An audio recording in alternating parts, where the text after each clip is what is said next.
These emotions are from this action in the past, and this is not the way that I'm supposed to feel normally today. I'm just still healing.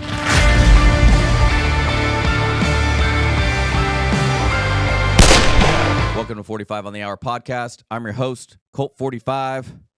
And guys, this is going to be a good podcast.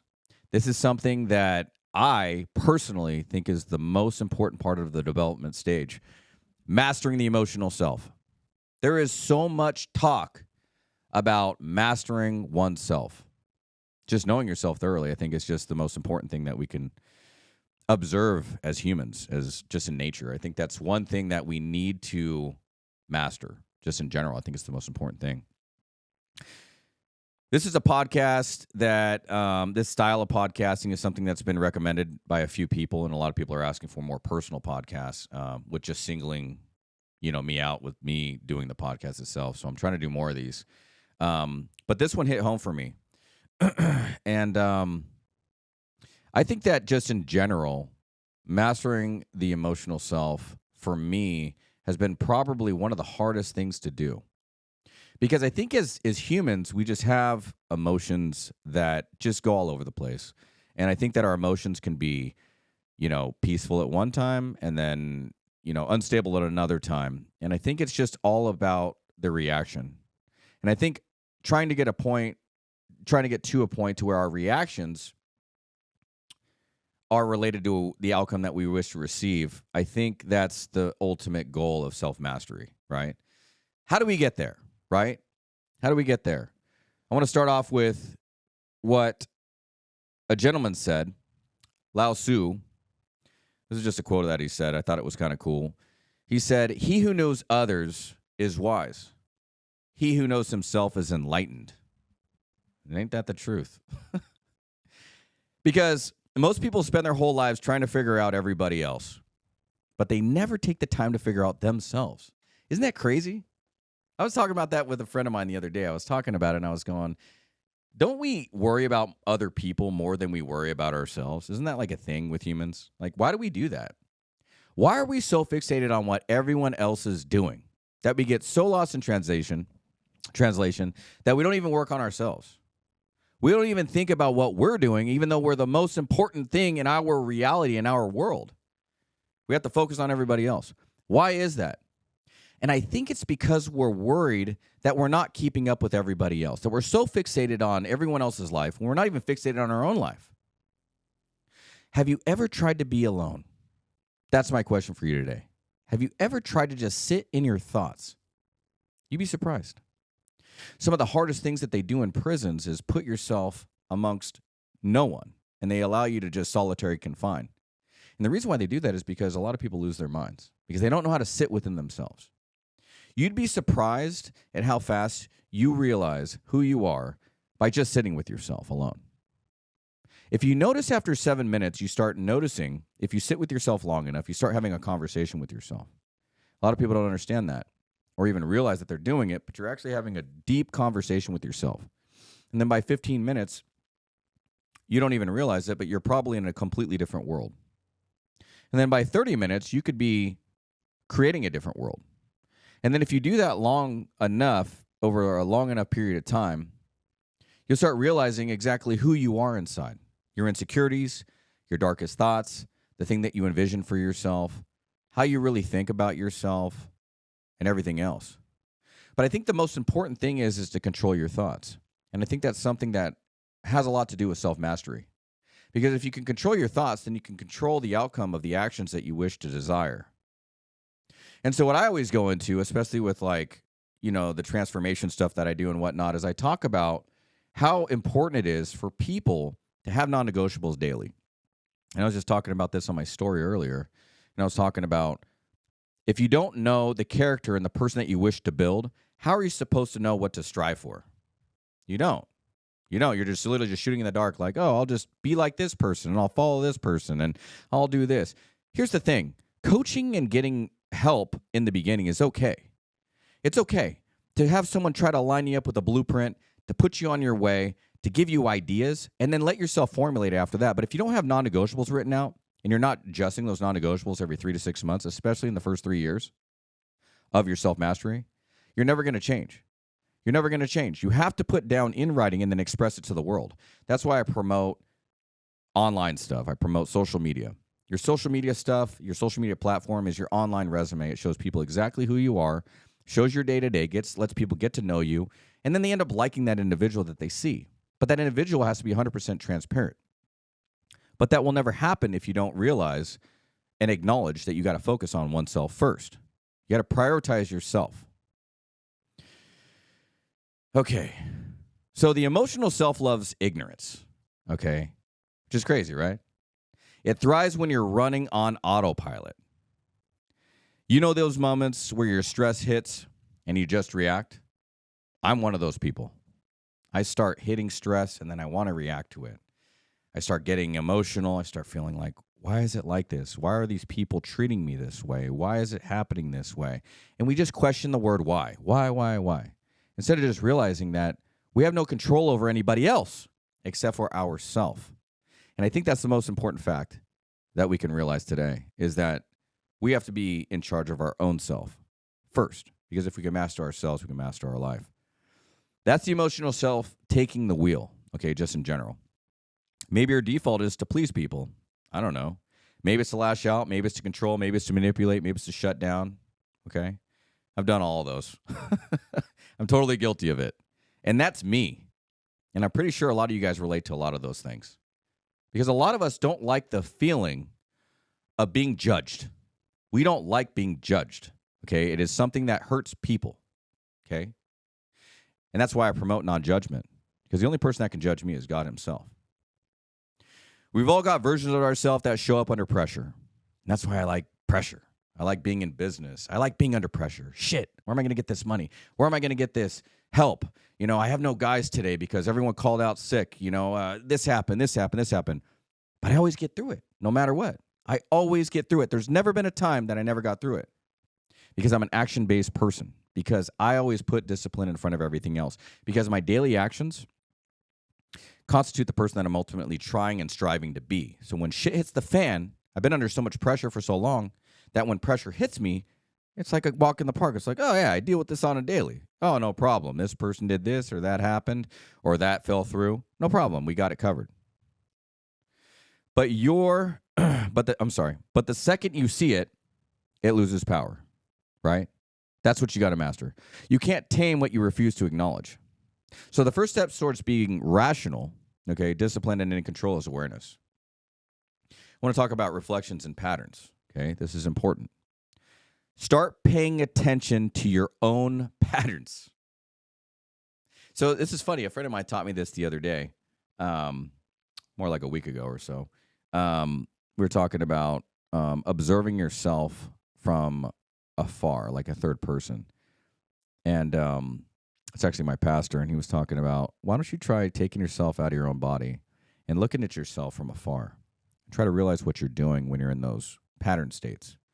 When you know that when someone starts hitting you with certain things and they start doing things that trigger you and you start feeling that pain in your chest or you start feeling angry or whatever it is that you feel that's a lower vibration, stop and think, okay, I'm just going to, instead of reacting to this, I'm going to sit here, I'm going to take myself out of my body, I'm going to look at myself in the third person, and I'm going to watch myself, and I'm going to question myself as if I was a second person, and I'm going to ask myself questions, and I've done this before, and it actually helps.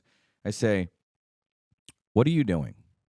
You know damn well that how you feel right now is not something that someone else, that this person hasn't done to you. It's something someone else did to you, right? And you know you're just playing victim right now, and you know damn well that you have work to do, because that's not who you are. Lashing out right now, being angry, that's not who you are. Because if you're going to be that person, then you're just the same person that you used to be, the person that you used to hate, remember? So if you're going to do that, then you're just allowing yourself to hate yourself longer. And guess what? Everyone else pays for that. Your family, your friends, everyone else, right? Because everyone deserves the best version of you. So I tell myself that in those situations and those patterns. That's just something that helps me. The thing is what happens when we're under stress, okay? Do you make decisions out of fear? Do you chase validation? Or do you isolate because you, deep down, you don't trust anyone, okay? I think that's a common thing amongst all of us. I think a lot of us have trust issues these days because the world is completely unstable in a lot of patterns, in a lot of ways. And it's just hard to trust people just in general.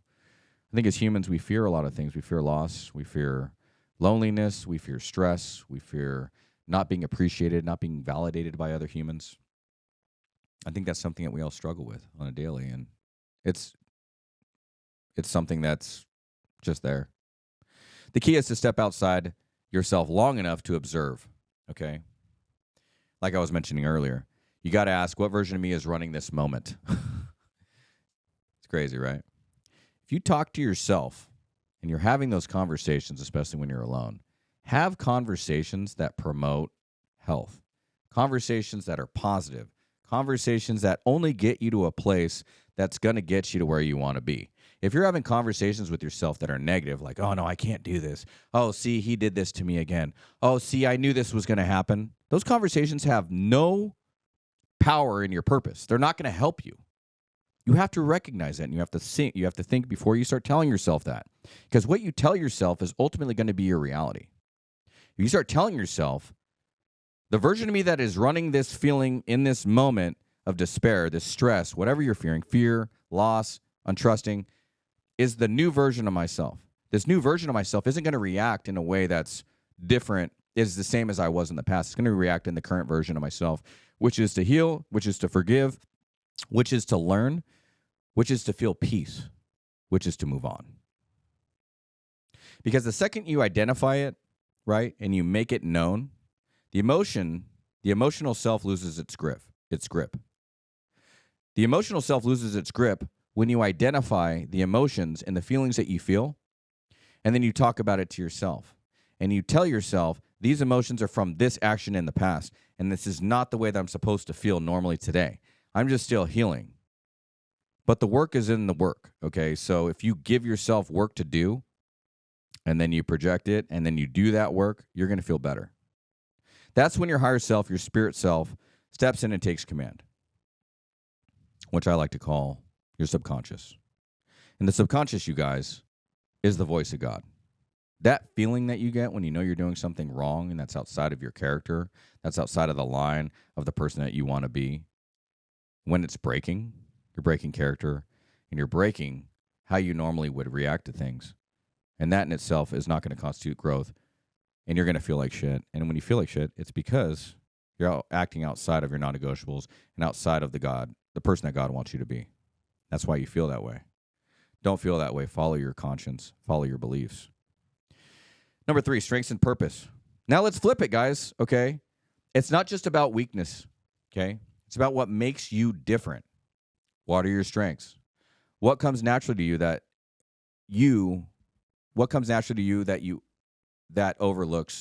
others overlook?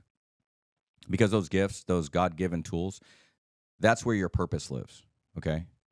When your goals line up with your strengths and your calling, you stop chasing noise and you start walking in alignment.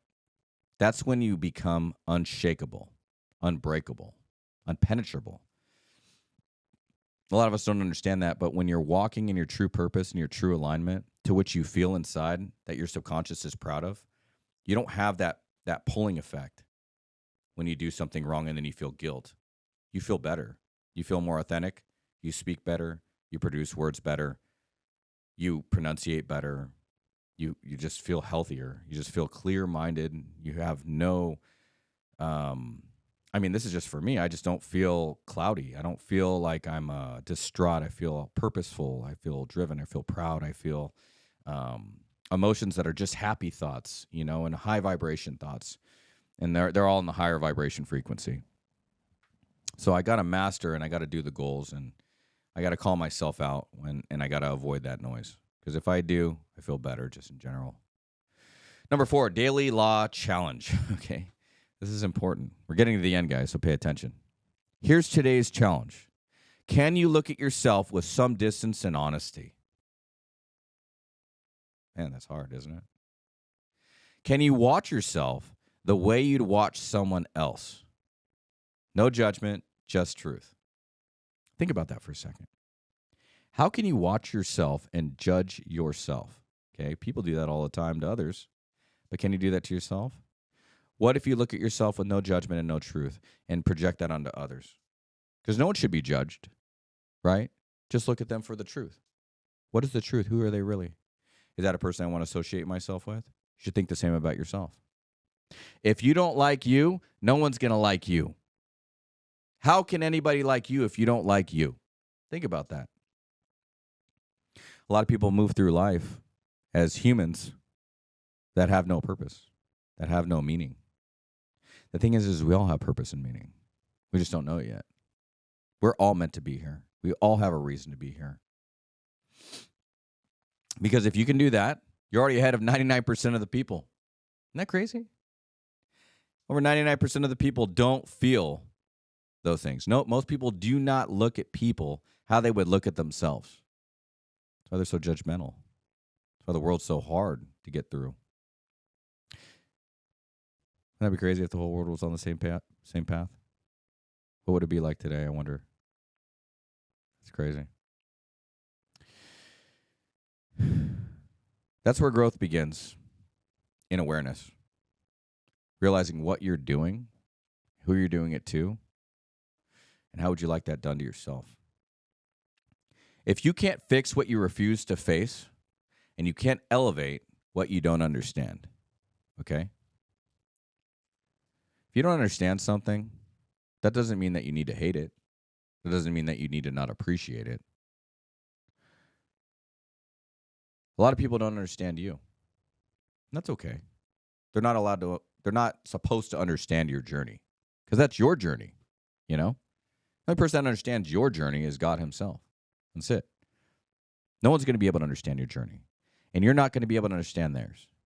That's why, in general, you got to respect everybody. You have to not judge anybody. You have to appreciate everybody. But that doesn't mean that everybody's your people, right? Doesn't mean that you have to hang out with everybody. It doesn't mean you need to, go to dinner with everybody or have Christmas with them or whatnot. It just means that not everybody's your people. But it also means that you're not going to judge. So, self-mastery today, to me, is based on reactions, is based on doing the things that I said I was going to do, keeping my word to myself, making sure that my subconscious doesn't chime in and say, hey, you told me that you were going to the gym every morning. You told me you're waking up every morning earlier. You told me you're going to read the Bible. You told me that you were going to live the life that I granted you when you got out of the war in 2005, and I gave you another chance, and I could have taken you back to me, and I didn't. I gave you more time. That's the journey that I gave you. Why are you wasting the time that I gave you? Why are you not humble enough? What do I have to do to make you humble? Because if you do not master these things, and you don't master oneself, God punishes people through pain. And if you don't realize that you're on a verge of a breakthrough, as long as you're moving in the right direction and you're doing things right, according to your conscience, then you're going to be doing the complete opposite. And you're just going to keep feeling pain. And it's going to keep coming to you in different ways. Because God will take everything from you to humble you to your knees. And he teaches people through pain. Get out there, work through your problems, understand that everybody's different. Do not be judgmental. Master one's emotions. Master your reaction to people, even if they're out of place. Keep your side of the street clean. Keep your character clean. If someone hurts you, it doesn't mean that you hurt somebody back. If you hurt somebody back, you're just as good as them, and you will never grow. You wish them well, you move on, because guess what? People that lose good people never forget them, and they always want to come back. And they always do come back. Once they realize that you were a good person that they lost, you're going to get an I'm sorry. You're going to get a damn, I lost you. All those things. Whether it be in a relationship, a business relationship, employment, whatever it is. Any relationship that you have, when people treat you poorly and you lose that relationship, they always come back. Especially when they know that you were good to them. Because that's hard to find. 99% of people can't be that way. They can't keep their side of the street clean. Because somebody does something to them, they feel like they got to do something to somebody else. Because they're in pain. The way that you heal the world is by not reacting. That's how we heal the world. That's how we save lives. That's how we move forward. That's how we make ourselves the best version of ourselves. so that we can then gift that person to the world. That is the goal in life. I've said it before. I'll say it again. Do not stop with self-mastery. Put a little bit of time in every day, okay? Whether that be listening to a podcast, whether that be, putting some YouTube in, reading a book, any of that. Work on yourself. Every rep, every test, every trial is a mirror. The work ain't just in the gym. It's in your mind. It's in your emotions. It's in your heart. Know yourself thoroughly, and you'll walk in a power that can't be shaken. Until next time, guys, get up, get after it, get some. Bitch, don't get too comfortable. Better not get too comfortable. Better not get too comfortable. Yeah.